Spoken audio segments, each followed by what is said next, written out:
పౌలును దేవుడు రక్షించడం బట్టి హింస ఆగింది కనుక అక్కడ కొంచెము సంఘము విస్తరించుటకు అది పరిచయం చేయటకు అనుకూలమైన సమయం అన్నట్టుగా మనం చూస్తున్నాం. కనుకనే 31వ వచనంలో ఆయన మాట్లాడుతూ ఏమంటున్నాడు కనుక ఆయన ఏమంటున్నాడు కాబట్టి కనుక 9వ అధ్యాయము అపోస్తల కార్యములు 9వ అధ్యాయం 3వ వచనం 31లో కావున యూదయ గలిలయ సమరయ దేశమన్నంతటా సంఘము క్షేమాభివృద్ధి నందుచుంటున్నాను.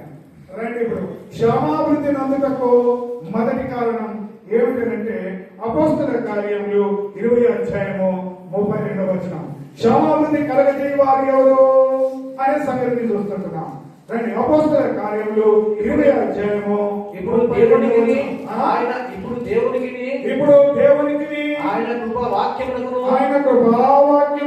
మిమ్మల్ని అప్పగించున్నాను. నేను మిమ్మల్ని అప్పగించుచున్నాను. ఆయన మీకు క్షేమాభివృద్ధి కలగజేయను.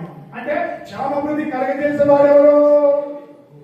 దేవుడు క్షేమాభివృద్ధి కలగజేయవాడు. రండి, రెండో మాట కొరింథీయులకు రాసిన పత్రిక 3వ అధ్యాయంలో రండి. కొరింథీయులకు రాసిన మొదటి పత్రిక 3వ అధ్యాయం క్షేమాభివృద్ధి కలగజేయవాడు. రండి, మొదటి అధ్యాయం 3వ అధ్యాయము కొరింథీయులకు రాసిన పత్రిక 3వ అధ్యాయం. అపోల్లో మాట్లాడుతున్నాడు కొరింథీ సంఘంతో. అపోస్తలుడైనటువంటి పౌలు ఏం మాట్లాడుతున్నాడు? 6వ వచనంలో చదవండి. 3:6 నేను నాటితిని అపోల్లో నీళ్లు పోసెను. వృద్ధి కలగజేసిన వాడు దేవుడే. వృద్ధి కలగజేసిన వాడు దేవుడే. అంటే మనము అపోల్లో నీళ్లు పోసెను. ఏమంటాడు పౌలు? నాటితే అపోల్లో నీళ్లు పోసెను. వృద్ధి కలగజేసింది ఎవరండి? మనమంతా వాళ్ళమన్నట్టు. మనమంతా ఎవరు? రండి, 9వ వచనం మేము అక్కడ చెప్తాను. 9వ వచనం చదవండి. మేము దేవుని జతపని వారమైన మీరు దేవుని వ్యవసాయంలో మనం దేవునితో జతపని వారమై ఉంటున్నాం. ఇదిగో నాటి వాటిలోనైనా నీళ్లు పోయేవాడినైనా ఏమీ లేదు. కానీ పిల్లరా క్షేమాభివృద్ధి కలగజేయవాడు ఎవరు? దేవుడు అనే సంగతిని మనం ఇక్కడ చూస్తున్నాం. కొరింథీయులారా, ఒకడు నేను అపోల్లో వాడను, ఒకడు నేను పౌలు వాడను, నేను ఒకరిని ఫలానా నాకు మీరు అంటున్నారే. అయితే వారంతా దేవుని జతపని వారే. కానీ సంఘాన్ని క్షమాభివృద్ధి కలగజేసేవాడు దేవుడు అనే సంగతిని మనం ఎన్నడూ మర్చిపోడు. అసలు సంఘం అంటే ఏంటిది?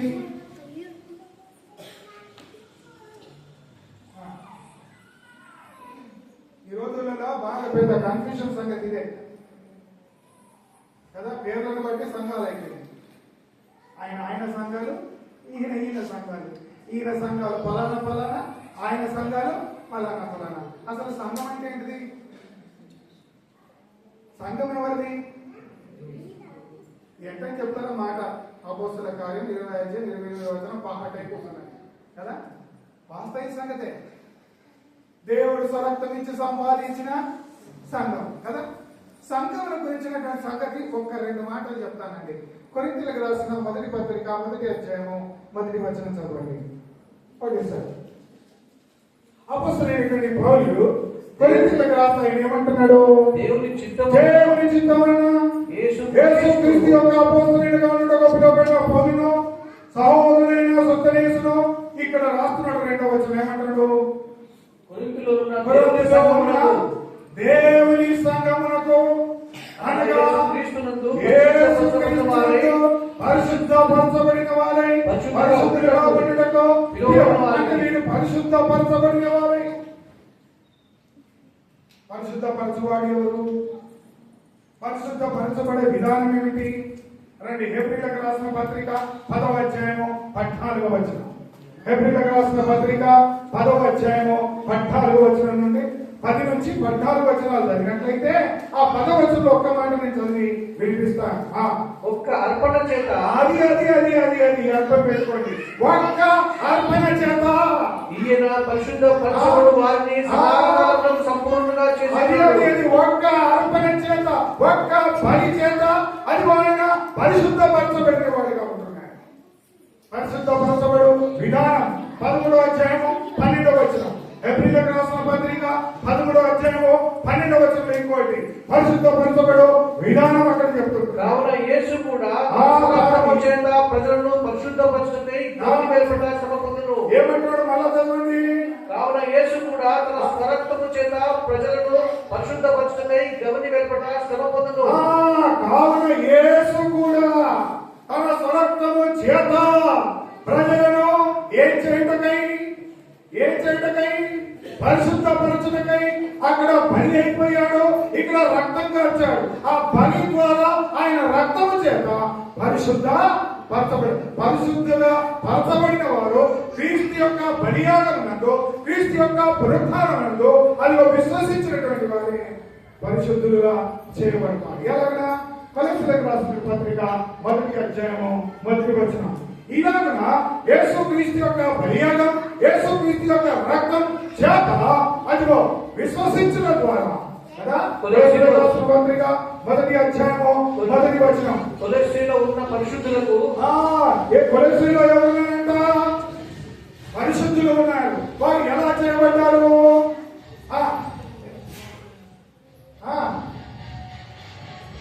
కొలస్సీలో ఉన్న పరిశుద్ధులకు అనగా క్రీస్తునందు విశ్వాసులైన సహోదరులకు. అది పరిశుద్ధులు అంటే క్రీస్తునందు వారు ఏం చేశారు?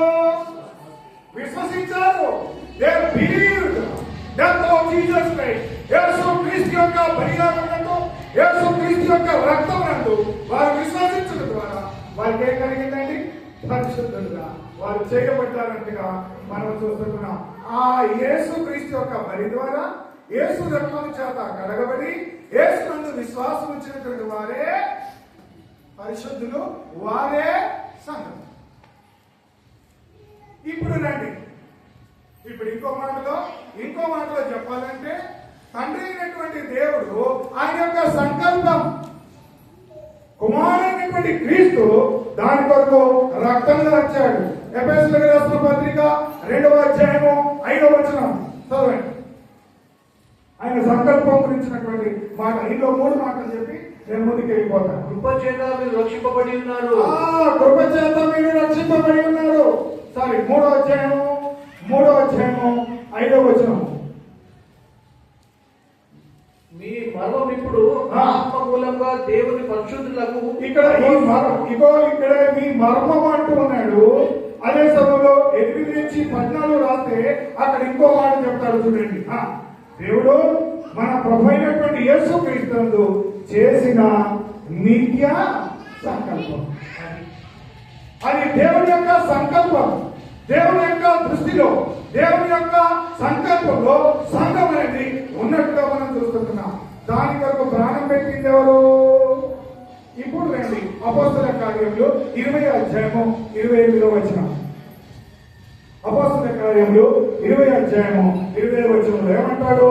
దేవుడు తన స్వరక్తం ఇచ్చి సంపాదించిన సంఘం కనుక ఆ సంఘం కొరకు రక్తంగా వచ్చింది ఎవరు? చెప్పాలి మీరు. ఆ సంఘం కొరకు రక్తంగా వచ్చింది ఎవరు? యేసుక్రీస్తు ప్రభు. ఆ సంఘం స్థాపించడానికి సహాయపడింది ఎవరు? అది ఇప్పుడు 3 మాటలు అన్నాను కదా. సంఘం గురించిన సంకల్పం ఎవరిది? అయ్యో చెప్పండి. సంఘం తండ్రి, కుమార, పరిశుద్ధాత్మ అంటున్నామే. ఆ పిత్తుని యొక్క సత్యం ఇదే. సంఘం గురించినటువంటి సంకల్పం ఎవరిది? మీరు చెప్పాలి. సంఘం గురించిన సంకల్పం ఎవరిది? దేవుడి. సంఘం కొరకు రక్తంగా వచ్చింది ఎవరు? కుమారుడైన క్రీస్తు. సంఘము స్థాపించడానికి సహాయపడింది ఎవరు? పరిశుద్ధాత్మనికి ఒక పేరు ఉంది కదా. ఏంటిది? పరిశుద్ధాత్మ. ఆయన పని ఏంటంటే సహాయం చేయడమే కదా. నేను వెడలిపోవడం మీకు క్షేమం అన్నాడు. నేను వెడలిపోయిన తర్వాత మీకు ఆదరణకర్తను నేను పంపిస్తాను ఎవరన్నారు? వచ్చిన తర్వాత ఏం జరిగింది? 2వ అధ్యాయంలో అపోస్తల కార్యంలో సంఘం స్థాపించబడ్డది లేదా? సంఘం స్థాపించబడటకు సహాయపడినటువంటి వాడు అది ఒక పరిశుద్ధాత్మ. అంటే ఇక్కడ తండ్రి, 2వది కుమారుడు, 3వది పరిశుద్ధాత్ముడు. ఉందా? అంటే క్రితం అంటే ఇప్పుడు అంటే మళ్ళా 20వ అధ్యాయంలో 28వ వచనం కంటే ఒకటి అంటారు. దేవుడు స్వరక్తం ఇచ్చి, దేవుడు తన స్వరక్తం ఇచ్చి దేవుడు తన స్వరక్తం ఇచ్చి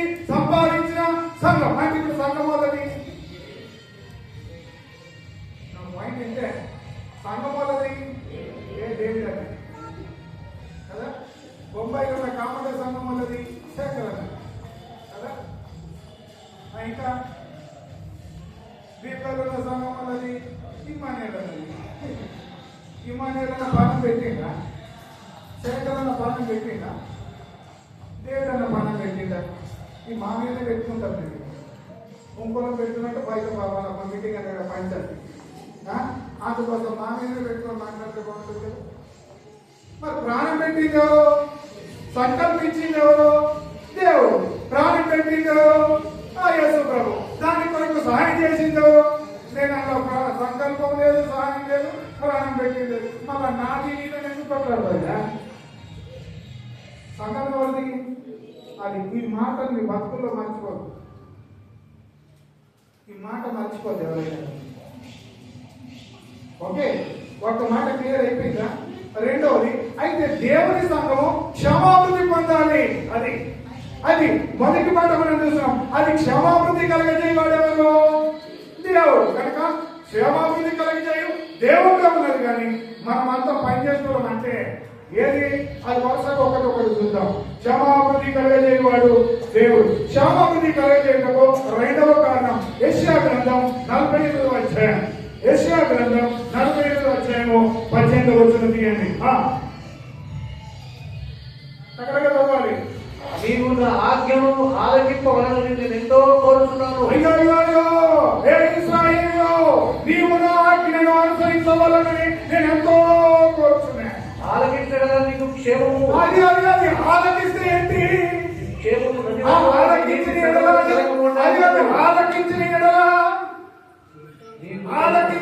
నీకు క్షేమము. అదేంటి ఆలకించడానికి నీవు ఇష్టపడుతున్నావా? ఇంకో మాట చెప్తా. ఇశ్రాయేలు గురించి కీర్తన గ్రంథం 8:8వ అధ్యాయం 8వ వచనం ఏమంటున్నాడు? అబ్బా, అక్కడ రోదనతో వారితో మాట్లాడుతున్నాడు. ఏమంటున్నాడు? 81 కీర్తన గ్రంథం 81వ కీర్తన 8వ వచనం. 81:8. ఓ ఇశ్రాయేలు, అయ్యో నా ప్రజలారా. ఏమంటాడు? చదవండి. లేదు, 8:8 చదవండి. 81:8 ఏమంటాడు? అది అయ్యో కదా. అయ్యో ఇశ్రాయేలు, అయ్యో నీవు నా మాట విని ఎడలా ఎంత మేలు అంటున్నాడు.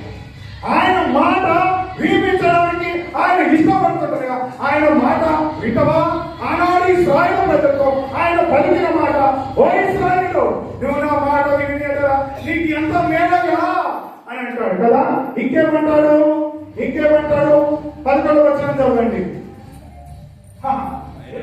అదే 81:11 ఏమంటాడు? అయినను నా ప్రజలు నా మాట ఆలకింపకపోయి. ఇశ్రాయేలు నా మాట విన్నారా? వినకపోయినా? ఆయన వినిపిస్తుండగా, ఓ ఇశ్రాయేలు, నీవు నా మాట వింటున్నా ఎంత మేలైనా. అయ్యో నా మాట వినకపోయి. ఇశ్రాయేలు నా మాట వినకపోయి. ఆనాడు ఇశ్రాయేలు ప్రజలకు ఎన్నో మేలు, ఎన్నో ఉపకారాలు ఏది చేసినా వాటన్నిటిని మర్చిపోయి సరుకుంటూ ఉన్నారు దేవుని మీద. కనుకనే ఇశ్రాయేలుతో ఆయన మాట్లాడుతున్నాడు. ఓ ఇశ్రాయేలు, నీవు నా మాట విన్నా ఎంత మేలు అంటున్నాడు. 11వ ఏమంటాడు? 81:11 ఏమంటాడు? అయ్యో నా ప్రజలు, అయ్యో నా ప్రజలు నా మాట విని, అయ్యో నా మాట విని ఇశ్రాయేలు నా మార్గం అనుసరించగల. అయ్యో ఇశ్రాయేలు నా మార్గం అనుసరించగల. ఎంత మేలు! నీకు మేలు కావాలి, నీకు క్షమాభివృద్ధి కావాలా? రెండో మాట ఏమంటుందంటే ఆయన మాట వింటే నీకు మేలు. ఆనాడు ఇశ్రాయేలు ప్రజలు ఆయన పలికిన మాట అదే ఈ రోజు యేసుక్రీస్తునందు విశ్వాసం నుంచి విమోచింపబడినటువంటి తన ప్రజలతో ఆయన చెబుతున్న మాట అదే. ఏ ప్రియులారా, నా మాట వింటవా? చెవి గలవాడు వినడు కాక. ఆయన వినిపిస్తున్నా. వింటున్నావా? వినడానికి వింటున్నావా? మాట వింటున్నావా అంటున్నాడు. నీవు విన్నట్లయితే నీకు క్షేమం. నీవు విన్నట్లయితే నీకు క్షేమం. యెషయా గ్రంథం 48:18 అదే అంటున్నాడు. ఏమంటున్నాడు? మళ్ళా చదవండి. అదే మాట చదవండి. యెషయా గ్రంథం 48:18. నీవు నా ఆజ్ఞను ఆలకింపవలనని ఎంతో ఆయన కోరుతున్నాను.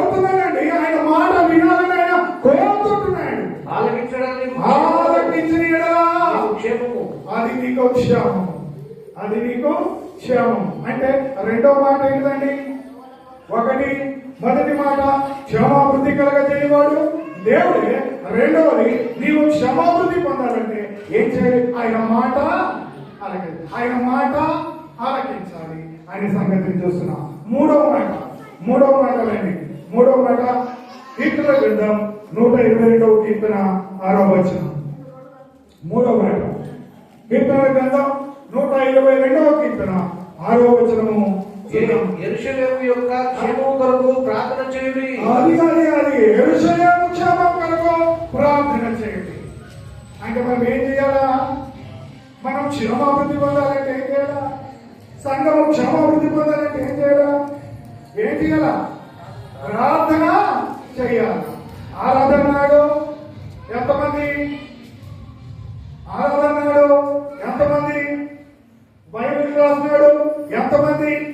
ప్రార్థన కూడికి నాడు ఎంతమంది? మీరే లెక్కేసుకోండి.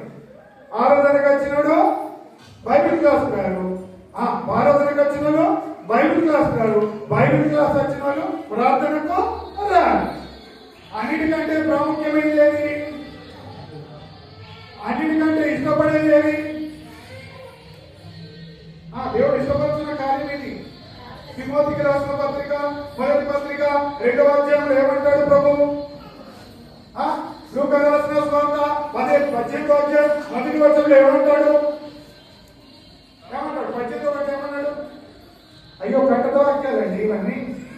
18వ ఏమన్నాడు? చూసానే చెప్పుకుని మీరు నిష్టగా నిత్యము ప్రార్థన చేయండి. శనివారం ప్రార్థనకు ఎంత వస్తున్నారు చెప్పండి. మా కాకపోవలు ఉన్నప్పుడు ఒక సంఘం ఒక ఆయన ఉండే 10 గంటలకు ఆరాధన అంటే 10:30 గంటలు. చెప్పండి నిజంగా జరుగుతున్న సంగతి. నేను పేరు చెప్పాను. ఏం చేస్తారు? 10 గంటలకు ఆరాధన అయితే ఎన్ని గంటలకు వస్తారు? 10:30 వస్తారు. 12:30 దాకా కూడిక. 12 గంటలకే పోతారు. అబ్బా ఎంత భక్తి పరుడండి. ఇంకా మళ్ళా సంఘానికి సలహా చెప్తాడు. ఏం చెప్తాడు? సంఘానికి సలహా. ఈయన ఏ లెక్కలో చెప్తాము? ఆరాధన అంటే అర్థం తెలియని భక్తుడు, నేర్చుకుందామంటే ఇష్టపడని భక్తుడు. భక్తుడే వల్ల ప్రార్థన అంటే తెలియని ఆ భక్తుడు, సంఘానికి సలహాలు చెప్పే ఆ భక్తుడు. ఎట్లా ఉందండి? ఇది దేవునికి ఇష్టమైన కార్యమేనా? ఆయన జీవితంలో ఇది ఆయన సంఘంలో క్షేమాభివృద్ధి కలిగజేసే విషయమేనా? ప్రార్థన అంటే ఎంతమందికి ఇష్టం? అందరికంటే ఎక్కువ ఇష్టమైంది ప్రార్థనే కదా. ఏదో చేయాలని చెప్తాడు. అది మళ్ళీ ఈయనేమంటాడు ఆయన ఏమంటాడు కదా. చేయాలి అంటే చేస్తాడు. అది ప్రార్థన కాదు. సో దట్ క్షమాభివృద్ధి కలగాలంటే 122వ కీర్తన 6వ వచనంలో ఆయన ఏమంటున్నాడు? ఇశ్రాయేలు యెరూషలేము కొరకు మీరు ఏం చేయాలి? ప్రార్థన చేయాలి. సంఘ కూడిక ప్రార్థన కూడికలో మనం చేయాలి, రావాలి, ప్రార్థన చేయాలి. క్షమాభివృద్ధి కావాలా? నీ వ్యక్తిగతమైన జీవితంలో, నీ యొక్క కుటుంబ జీవితంలో, నీ యొక్క సంఘ జీవితంలో ప్రార్థన అనేది చాలా ప్రాముఖ్యమైన విషయం. ఈ విషయాన్ని మనం మర్చిపోకూడదు. ఎన్ని పనులున్నా, ఎన్ని విధములుగా మనం బిజీ అయినా 2 కార్యాలు మర్చిపోకూడదు. ఒకటేంటి? దేవుని స్తుతించడం మరచి పోకూడదు. రెండోది ప్రార్థన చేయడం మరచి పోకూడదు. ఇంకా చాలా ఉన్నాయి.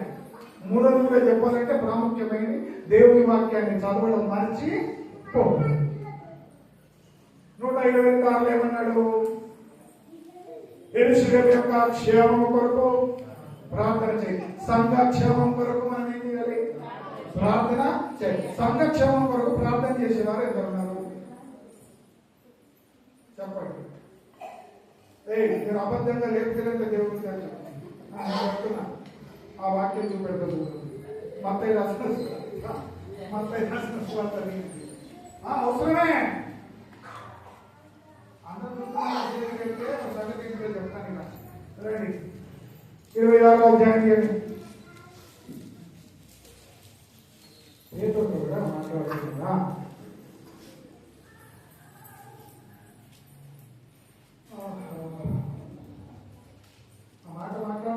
పేతురు నన్ను ప్రేమిస్తున్నావా? యోహాను రాసిన సువార్త చూడండి. ఆఖరి అధ్యాయం తీయండి, 21వ అధ్యాయంలో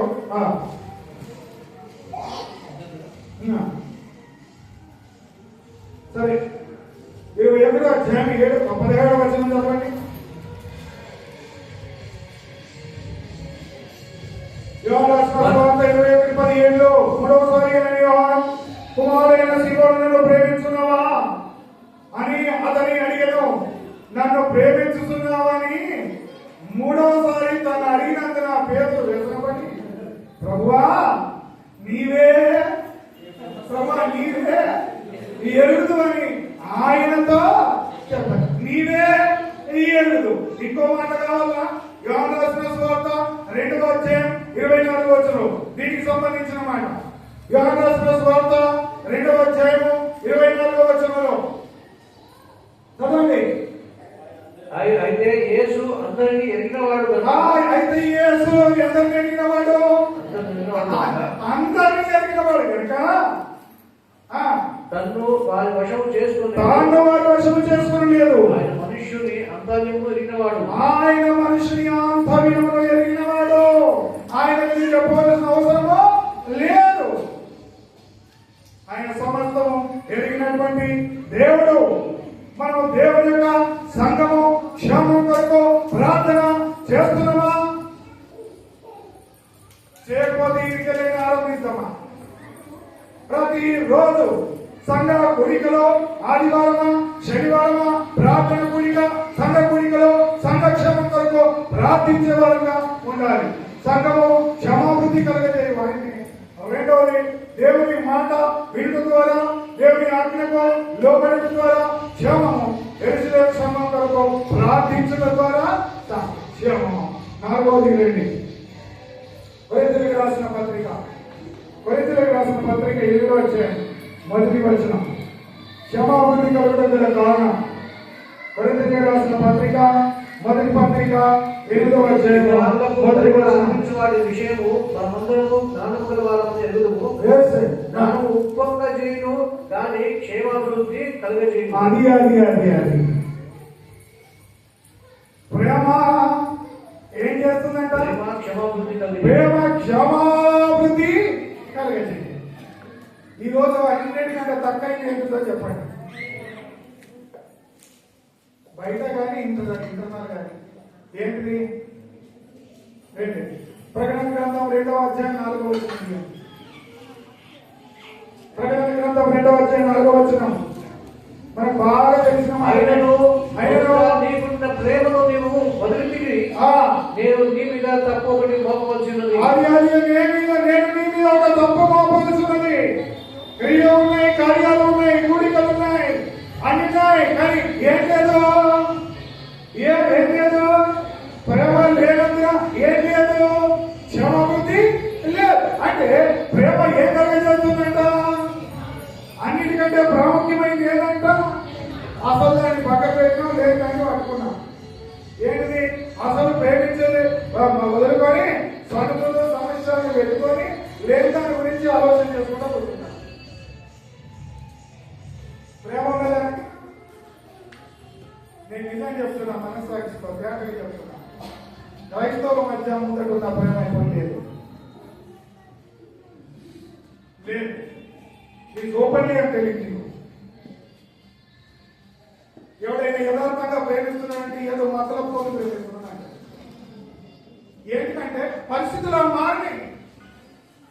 నేను యథార్థంగా ఎవరితో మాట్లాడితే ఏదో మాతో లవ్ మాట్లాడుతున్నాడు అక్కతో, ఏదో కథ ఉన్నది. ఏంటంటే లోకం అట్లా తయారైపోయింది. అంటే యథార్థమైన ప్రేమ, పవిత్రమైన ప్రేమ ప్రజల మధ్య ఉన్నదా? లోకస్తుల్లో లేదు, మన సంఘాలలో కూడా లేదు. ఈ మాటను మనకు హెచ్చరిక భాగంగా ఆనాడే 2000 సంవత్సరాల క్రితమే దేవుడు రాసి పెట్టాడు. ఓ ఎఫెసీ సంఘమా, నీలో ఉన్నాయి, సహనం ఉన్నది, అన్ని ఉన్నాయి, కానీ నీలో ఒకటి తక్కువగా ఉన్నది. ఏంటిది? నీకు నీ మొదట ఉండిన ప్రేమను నువ్వు ఏం చేశావు? వదిలేవు. అయితే నువ్వు దాన్ని తిరుగా చేర్చుకో. సహోదరుల మధ్య అత్యంత ఐక్యత ఉన్నదా? ఐక్యత ఉన్నదా? లేదండి. దానికి లేకపోవడానికి కారణం ఏంటిది? ప్రేమ లేదు. ప్రేమ లేనందున క్షమావృద్ధి లేదు. సింపుల్. అయితే ప్రభు పోతూ పోతూ పోతూ ఒక మాట చెప్పాడు తెలుసా? యోహాను రాసిన సువార్త 11వ అధ్యాయం. John Gospel chapter 13:34. What a new commandment I give to you. నేను మీకు ఒక క్రొత్త ఆజ్ఞను ఇస్తున్నాను అన్నాడు. ఏంటి ఆజ్ఞ? చదవండి. 11:34. మీరు ఒకరినొకరు ప్రేమించుకోవాలని మీకు క్రొత్త ఆజ్ఞ ఇస్తున్నాను. అది మీరు ఒకరినొకరు ఏం చేసుకోవాలా? ఈయన మీద ఆయన, ఆయన మీద ఈయన, ఈమె మీద ఆమె, ఆమె మీద ఈమె. ఇది చేసుకోమన్నాడా? ఇది చేసుకోమన్నాడా? లేదు. మీరు ఒకరినొకరు ఏం చేసుకోవాలి? ప్రేమించాలండి. ప్రేమించాలి. ప్రేమించాలి. మీ శత్రువులను ప్రేమించమని ప్రభు అన్నడా లేదా? అన్నడా లేదా? మరి చేసిందా లేదా? చేసిందా లేదా? మన ప్రభుయే మనకు ఉదాహరణ. మీ శత్రువుని మీరు ప్రేమించండి అన్న ప్రభు శత్రువులు కొడుతుంటే, హింసిస్తుంటే, బాధ పెడుతుంటే, ఉమ్ముస్తుంటే, అవమానపడుతుంటే అసలు యేసు ప్రభు పట్టుకోవడం వచ్చాడు. పేదలు ఏం చేశాడు చెప్పండి? ఏం చేశాడు? అయ్యో, మీరు ఎరిగిన మాటలే నేను మాట్లాడుతున్నాను. నేను కొత్త పెద్ద బోధకుని కాదు. నేను సామాన్యమైన మనుషుల్ని. And only ordinary person. ప్రభు కొట్టినప్పుడు ఆయన ప్రభు ఏం చేశాడు? పేదరు మలుకని వాడి చెవు నరికేసాడు. ప్రభు ఏమన్నాడు? నేను ప్రభుత్వ మాట్లాడినాడు. అయ్యో పేదరు, ఇప్పుడు నేను తండ్రిని వేడుకున్న ఎడలా ఎన్ని ప్యాల స్నేహం పంపుతాను? ఎన్ని 12 ప్యాల సైన్యాన్ని పంపిస్తాడు. ఆ సైన్యంలో ఒక దూత ఎంతమంది పంపుతారు చెప్పండి? ఓ చెప్తారు వాళ్ళకి 100 రూపాయలు. కరెక్ట్. మీకు 100 రూపాయలు మీటింగ్ కనుక ఎన్ని? ఒక దూత ఒక వ్యూహాసనానికి 6,000. కరెక్టేనా? 6,000 ఒక దూత ఎంతమంది నమ్ముతుందంట? 1,85,000 మంది నమ్ముతారు. అది రిఫరెన్స్ కావాలంటే తర్వాత ఉండదు. ఇప్పుడు మన టైం అయిపోతుంది. కొందరు అనుకుంటారు ఎప్పుడు ఇస్తారా బయట కోసం. ఓకే, ఒక దూత 1,85,000 మంది నమ్మితే ఎన్ని వ్యూహాల సైన్యము? 12 కదా. ఏమనుకుంటున్నావు పేదలు అన్నాడు. అంటే ఆయన బలం లేకనా? ఆయనకు శక్తి లేకనా? లేక ఆయన ఎదిరించే సామర్థ్యం లేకనా? ఆయన సర్వాధికారం కలిగిన దేవుడు. He got the evident power, but it's not done. ఆయన అలాగనా చేయాలి. తండ్రికి తను తాను అప్పగించుకునేటువంటి వాడుగా మనం చూస్తుంటున్నాం. ఆయన కొడుతుంటుంటే, తిడుతుంటుంటే, ఆయన అపహాసిస్తుంటే, ఆయన అవమానపడుతుంటుంటే ఆయన ఏమన్నాడు? ఒక మాట ఆయన ఏమన్నాడు? తండ్రి, మీరేం చేస్తున్నారు? మీరు ఎరగరు కనుక మీరు ఏం చేయమన్నాడు? ఈయన కొట్టు, తింటూ, చంపి. ఇప్పుడు మనల్ని ఒక మాట అంటే, మనల్ని ఒక మాట అంటే సత్యం దాకా జలకరించాడు. ఆనాడు అన్నది ఆనాడు వెయినా మళ్ళా దానికి 2 జోడించి కదా. అంటే హౌ వి హావ్ బ్రేక్. దేని ఎంత అభివృద్ధి పొందుతున్నాం? ప్రేమ ఎంత అభివృద్ధి ఉన్నదా? ప్రేమ ఎందు నీ ఉన్నట్లయితే అది నీకు క్షమాభివృద్ధి కలిగజేయడం. మళ్ళా చదువుతారా కొరింథీయులకు రాసిన మొదటి పత్రిక 8వ అధ్యాయము 1వ వచనం. వెంటనే చదవాలి.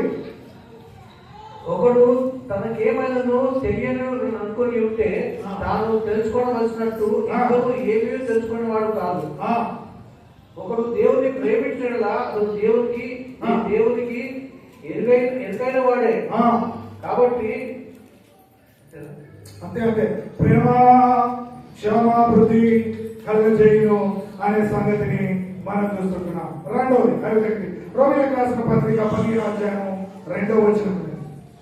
క్షమాభివృద్ధి పొందాలండి. ఇక్కడ 2 మాటల గురించి నేను ముగిస్తున్నానండి. ఓకే. తన పొరుగు వానికి వారికి క్షేమాభివృద్ధి కలుగునట్లు ఆ. అందులో ప్రతి వాడును మేలైన దాని యందు ఏంటి? తన పొరుగువానికి క్షమాభివృద్ధి పొందినట్లు ఏం చేయాలంటున్నాడు? ఏం చేయాలి? చదవండి అన్న. తన పొరుగువానికి క్షేమాభివృద్ధి కలుగునట్లు ఆ. అందులో ప్రతి వాడును మేలైన దాని యందు అతని అది సంతోషపడాలి. అది మేలైన దాని గురించిన ఆలోచన కలిగి ఉండాలి. సంఘంలో క్షేమాభివృద్ధి కొరకు మేలైన ఆలోచన ఉన్నదా? అయ్యా విమయ గారు, అయ్యా కూడికలు ఎప్పుడు వెళ్తానయ్యా? అన్నా ఎప్పుడు వెళ్దా?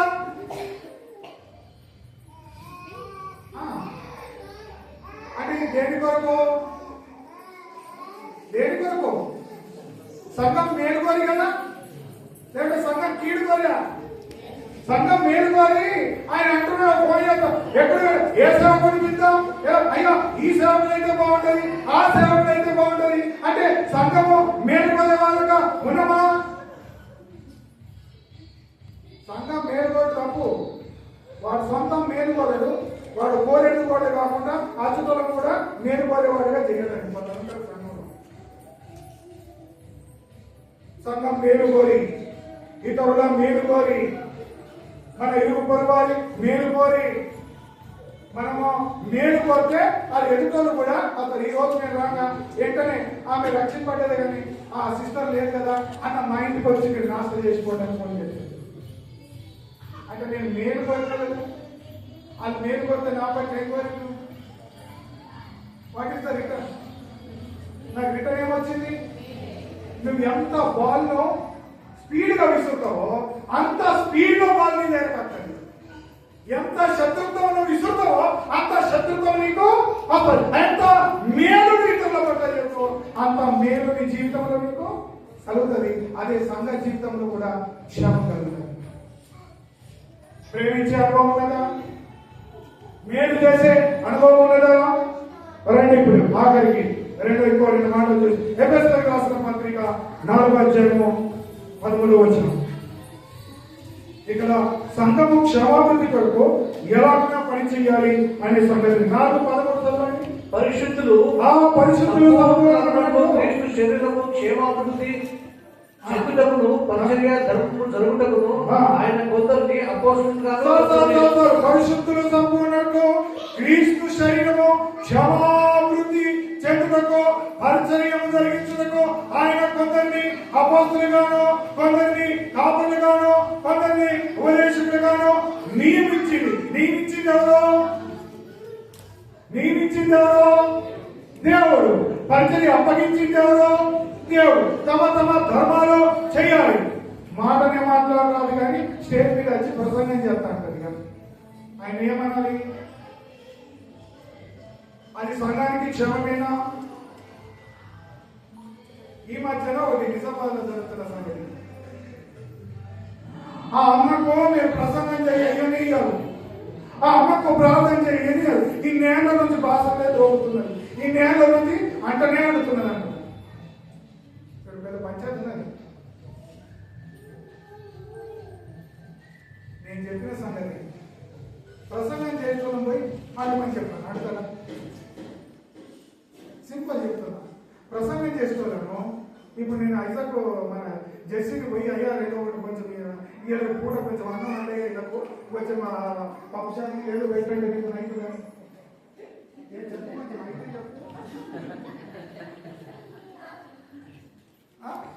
మరి ఇప్పుడు అంటే వచ్చి ప్రసంగం చేస్తున్నా. పరిచర్య ధర్మం ఎరగాలి. నేను చెప్పేది నీకు వంట అంటే వరాన్ని ఇచ్చాడా? ఆ పని దేవుని సంఘక్షేమం కొరకు చెయ్యి. ఉపదేశం చేస్తే ఏమంటారు? వరాన్ని ఇచ్చాడా?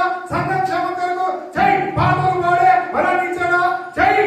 ఇదిగో బట్టలు వేసే వరాన్ని ఇచ్చాడా?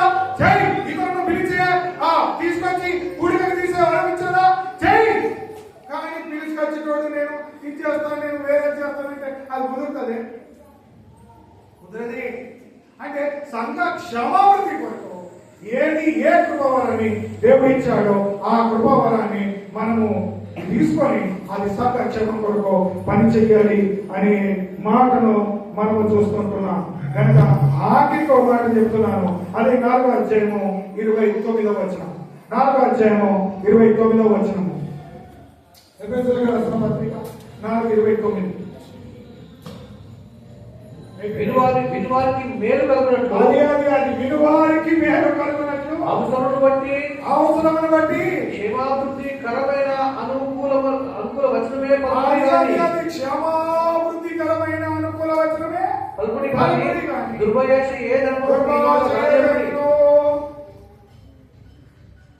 మన భాష ఎట్లున్నది? ఏమన్నా వందనాలంటే ఏమి రావు వందనాలు. అర్థమైందా నా భాష? భాష మారిందా? మన తెలంగాణ భాష ఏమంటే ఏమరా, ఎట్లున్నావురా, మంచుకున్నావురా అన్న అన్నిట్లో రాదు.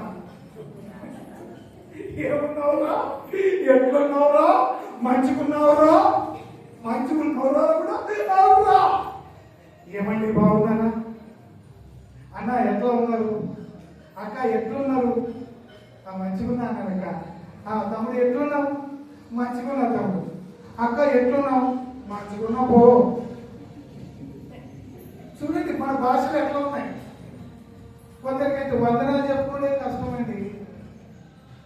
ఇటు వందనాలు అంటే ఇట్లా చెప్పిపోతున్నాడు ఒక ఆయన.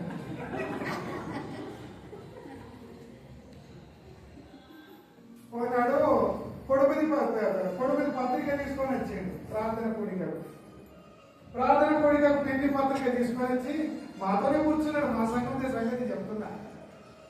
ఆయన కోర్టు సంఘం, బొంబాయిలో కోర్టు సంఘం అంటే అన్నిటికంటే గొప్ప సంఘం, మొదటి సంఘం ఇంగ్లీష్లో. ఆ సంఘం నుంచి వచ్చింది ఆయన మా దగ్గర. ఏంటి వచ్చాడు? కుమారుడు పెళ్లి పత్రిక వచ్చాడు, కూర్చున్నాడు, అన్ని ఇచ్చాడు.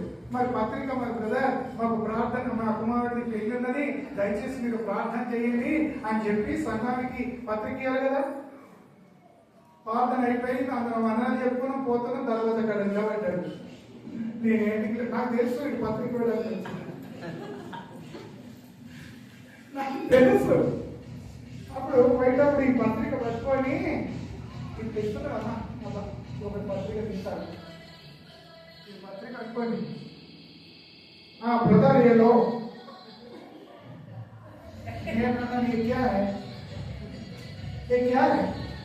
ఇదేంటిది? నాకు తెలుసు పత్రిక. ఇదేంటిదేనన్నా అంటే విద్య విధానం. कैसे दे रहे పత్రిక విధానం ఇచ్చేది ఎవరు తెలుసా? మాట్లాడే విధానం తెలియదండి. నేను చెప్పాను కదా, ప్రవర్తన ఏంటో తెలియకపోయింది. మళ్ళీ ఏ సంఘం? మా సంఘం కోర్టు సంఘం. చెప్పుకోవడానికి గొప్ప ఉన్నది కానీ మాట్లాడడానికి మాట లేదు, మాట్లాడడానికి క్రమము లేదు. వినువారికి చదువు నాడు వినువారికి మేలు కలుగునట్లు, అవసరమును బట్టి క్షేమాభివృద్ధికరమైన అనుకూల వచనమే పలుకుడి. క్షేమాభివృద్ధికరమైన అనుకూల వచనం పలుకుదామా? ఈడికలన్నీ పలుకుదామా? మొదటి క్షేమాభివృద్ధి కలిగజేయబడారు దేవుడు. క్షేమాభివృద్ధి కలిగించడానికి మనం ఏం చేయాలి? దేవుని మాట వినాలి. క్షేమాభివృద్ధి కలగడం మూడవది ఏం చేయాలి? ప్రార్థన చేయాలి. నాలుగోది ఏం చేయాలి? ప్రేమించాలి. చెప్పండి, పనిష్మెంట్ ఏం చేయాల్సి ఇస్తారు. నాలుగోది ఏం చేయాలి? ప్రేమించాలి. ఐదవది మేలు చేయాలి. ఆరవది సూచన చెప్పండి. అయ్యో సూచన చెప్పమ్మా. మేలు చేయాలి. ఆరవది ఏం చేయాలి? వినివారికి మేలుకరమైన మాట పలకాలి. ప్రార్థన చేయాలి. ప్రార్థన చేసుకుందాం. ప్రార్థన. పరిశుద్ధుడైన దేవాలయం స్తోత్రం. ప్రభువా, నీ వాక్కును సంఘము క్షమాపృతి కొరకు మీరు అందించిన ప్రతి మాటను బట్టి నేను స్తుతిస్తున్నాం. నీ దాసులు రెండవ వర్తమానం అందించలేని నీ వాక్కులను మీరు అందింపచేసి నైపుణ్యాన్ని యేసు ప్రభువునామమున స్తుతించి ప్రార్థించి వేడుకొంచున్నాను తండ్రి.